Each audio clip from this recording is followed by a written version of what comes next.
वाहतूक कोंडीविरोधात राष्ट्रवादी युवक काँग्रेसचे आंदोलन। गेल्या काही दिवसांपासून ठाणे शहरात मोठ्या प्रमाणात वाहतूक कोंडी होत आहे।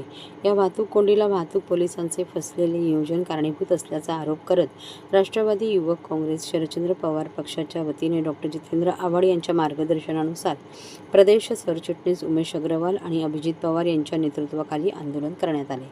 गेल्या काही दिवसांपासून घोडबंदर मार्गावरील वाहतूक कोंडीत प्रचंड वाढ झाली आहे। आधीच सुरू असलेले मेट्रो रेल्वेचे काम आणि पोलिसांचे फसलेले नियोजन यामुळे ही वाहतूक कोंडी होत असल्याचा आरोप करत हे आंदोलन करण्यात आले। यावेळेस आंदोलकांनी वाहतूक पोलीस कार्यालयाबाहेर ठिय्या आंदोलन करून जोरदार घोषणाबाजी केली। या प्रसंगी उमेश अग्रवाल म्हणाले, ठाणे शहरातील वाहतुकीचा पुरत्या बोल्या वाजला आहे। सुमित नावाच्या कोणा बाबाच्या सांगण्यावरून शहरातील अनेक डिवायडर टाकण्यात आले होते, त्यामुळेच वाहतूक कोंडीत ठाणेकर गुदमरत आहे। आता रस्त्यातील खड्डे आणि पोलिसांचे नियोजन फसत असल्याने ही कोंडी होत आहे। जर पोलिसांनी वेळीच योग्य नियोजन केले नाही तर आम्ही या प्रकरणात न्यायालयात दाद मागू असा इशाराही उमेश अग्रवाल यांनी दिला। तर अभिजित पवार यांनी डिवायडरच्या बाबाच्या सांगण्यावरून वाहतुकीचे नियोजन केले जात आहे। हा बाबा काय मोठा आर्किटेक्ट आहे का? शहरातील रस्त्यांची कामे नागरिकांच्या हितासाठी नाही तर ठेकेदारांच्या फायद्यासाठी होत आहेत। उत्कृष्ट दर्जाच्या कामांमुळे खड्डे पडत आहेत, परिणामी वाहतूक कोंडी वाढत असून रुग्ण वाहतूक कोंडीत अडकवून दगावतात। विद्यार्थ्यांचे शैक्षणिक तर चाकरमान्यांचे आर्थिक नुकसान होत आहे। या सरकारच जबाबदार आहे अशी टीका केली। या आंदोलनात विद्यार्थी अध्यक्ष प्रफुल्ल कांबळे, अभिषेक साळकर, श्रीकांत भोईर, संदीप वेताळ, कुणाल भोईर, समीर नेटके, विशांत गायकवाड, आशिष वाघ, मनीष शर्मा, दीपक वरटे। शहराला हे स्मार्ट सिटीचा दर्जा दिलेला आहे, पण ही ठाणे स्मार्ट सिटी नव्हे तर ट्रॅफिक जॅम सिटी याची ओळख होत चालली आहे हळूहळू। ज्या पद्धतीने प्रशासन टोटली फेल झालेलं आहे, प्रशासनाचे ताडंब उडालेला आहे, इकडे कोणाचाही कंट्रोल राहिलेला नाही आहे। आज तुम्ही बघत असाल पातलीपाडा ब्रिजवर वारंवार अपघात होत आहेत। कंटेनर पलटी होतो, कंटेनर तिथे 12-12 तास पलटी झाल्यानंतर 12-12 तास ठाणेकर नागरिकांना ट्रॅफिक जॅममध्ये अडकावं लागतं। आज ॲम्ब्युलन्स असतील, आज शाळकरी मुलांच्या बसेस असतील, आज नोकरी कामगारवर जाणारा माणूस असेल, आज प्रत्येक जण हे ट्रॅफिकमुळे त्रस्त आहे। पूर्वी मुंबईवरनं येताना आपल्याला फक्त मुलुंडला जाम लागायचा, आज माजिवाड्यापासून घोडबंदरला जाताना आपल्याला 1 ते 1.5 तासाचा कालावधी नॉर्मली जर आज नॉर्मल दिवस जरी असेल तरी लागतो। आज कुठल्याही प्रकारचं नियोजन हे ट्रॅफिक पोलिसांकडनं होत नाही आहे। तुम्ही एखादी नो पार्किंगमध्ये गाडी लावा, ती गाडी उचलायला पहिले ट्रॅफिक पोलीसवाले येतील, तुमचं चलान मारायला, तुमचे फोटो काढायला पहिले पोलीस येतील तिकडे। परंतु आज जे ठाणेकर नागरिक, जे टॅक्स पेयर्स आहेत, ज्यांच्यामुळे हा राज्य चालतो, ते जी लोक आहे ते त्रासलेले आहेत, त्यांचं निवारण कोण करणार? त्याचं उत्तर मागण्यासाठी आज आम्ही ठाणे ट्रॅफिक DCP कार्यालयात आलेलो आहे। आज तुम्ही बघत असाल माजिवाड्यापासून जे मेट्रोचं काम चाललेलं आहे, मेट्रोच्या कामामुळे ग्लॅडी अल्वारिस रोड असेल, आमचा भाग जो टिकुजिनीवाडीचा भाग आहे, टोटल ट्रॅफिक हे तिकडनं डायव्हर्ट केला जातो।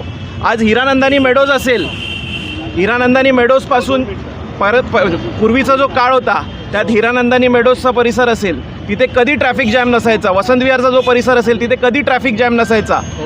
आज तुम्ही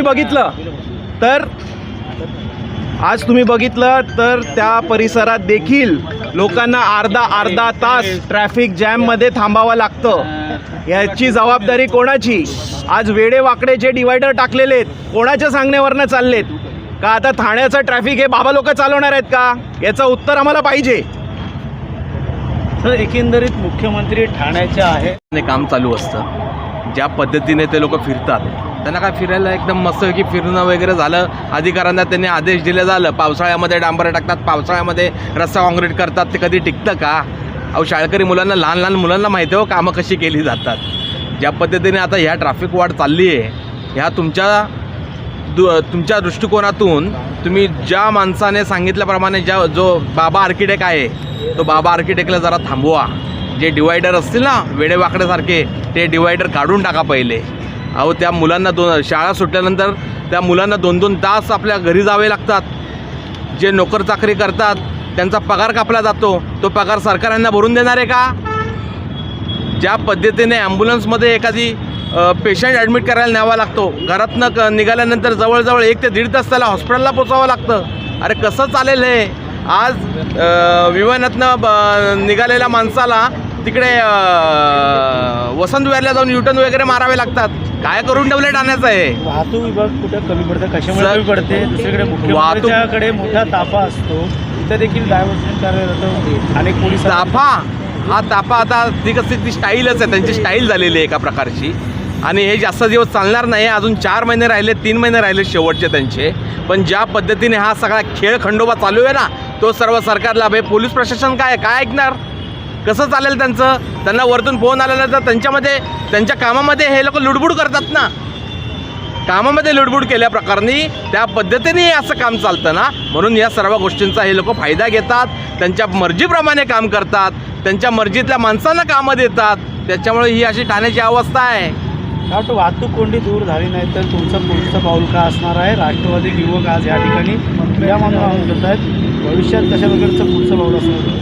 ज्या पद्धतीने या सर्व गोष्टी चालू आहेत, आता आम्ही तुमच्यासमोर नाही बोलू शकत. जे आम्ही करणार आहोत ह्याच्या पुढे हे आम्ही तुम्हाला नाही सांगू शकत. त्या झाल्यानंतर तुम्हाला कळतील कुठल्या प्रकारचं हे आंदोलन असेल. पालकवर्ग कशा प्रकारे तुमच्या बाजूने आहे? ठाणेकर कशा बाजूने आहेत? कारण सर्वच बाजूने. ज्याला 10 वाजता नोकरीला पोचायचं आहे त्याला आज 5 वाजता उठावं लागतं. हे कसं चालेल? हे कोण खपवून घेणार आहे? काय करून ठेवलं ठाण्याचं?